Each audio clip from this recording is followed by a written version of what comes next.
जो सार्थक सिद्धांत का शहर है, यहीं के एक छात्र ने पूरे देश में सीबीएसई का जो सीएसएम प्रणाली है उसके खिलाफ जो प्रेजेंटेशन दिया, उसने पूरे देश को न सिर्फ चौंकाया बल्कि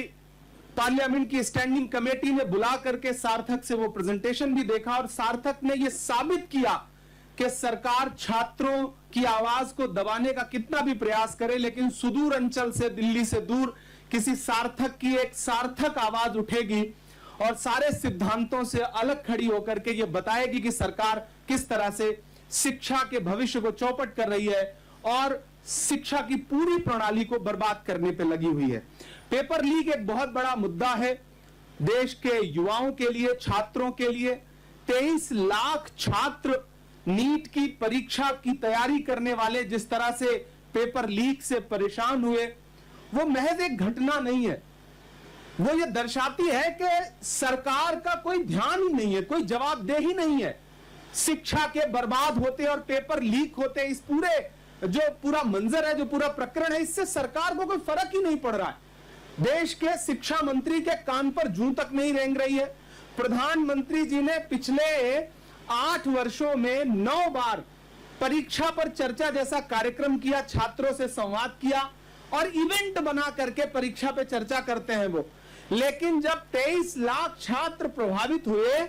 तो प्रधानमंत्री जी ने फिर छात्रों से चर्चा करने की कोई जहमत नहीं उठाई, एक शब्द बोलना गवारा नहीं किया, एक सॉरी तक बोलने की कोशिश नहीं की। और ऊपर से तमाशा यह खड़ा किया गया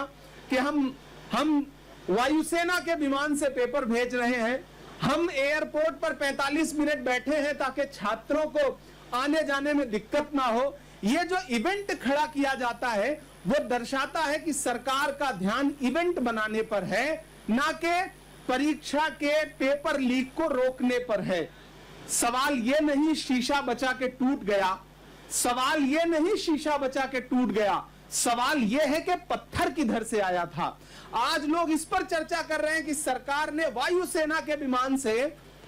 पेपर जो है वो केंद्रों तक पहुंचाया। मैं तो सरकार से कहना चाहता हूं कि मैं अवध क्षेत्र से आता हूं और वहां एक कहावत है कि डायपर बदलने से दस्त नहीं रुकते हैं। सरकार को यह बात समझनी पड़ेगी कि थर्मामीटर बदलने से बुखार नहीं उतरता है, उसके लिए इलाज करना पड़ता है। यह जो पेपर लीक हो रहा है, यह करने वाले लोग आपकी प्रणाली के अंदर बैठे हुए हैं, सिस्टम के अंदर बैठे हुए हैं। सीबीआई जांच आप सही से करवाइए, उसके पूरे के पूरे तार कहीं ना कहीं प्रणाली के अंदर बैठे हुए लोगों से जुड़े हुए हैं। इसलिए कांग्रेस पार्टी, हमारी लीडरशिप, राहुल गांधी जी देश के अलग अलग शहरों में छात्रों से संवाद करने जा रहे हैं। कोटा में वो ऑलरेडी छात्रों से संवाद कर चुके हैं, उसके बाद उनका कार्यक्रम पटना का है, इलाहाबाद का है, बेंगलुरु का है, दिल्ली का है और फिर फाइनली 9 अगस्त को 9 अगस्त एक क्रांति का दिन है। 9 अगस्त को हम पूरे देश के छात्रों से, युवाओं से और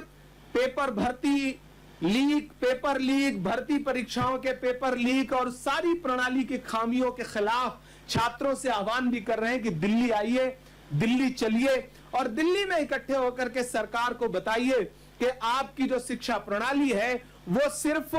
चंद लोगों को फायदा पहुंचाने की प्रणाली है, उसमें देश के छात्रों का भविष्य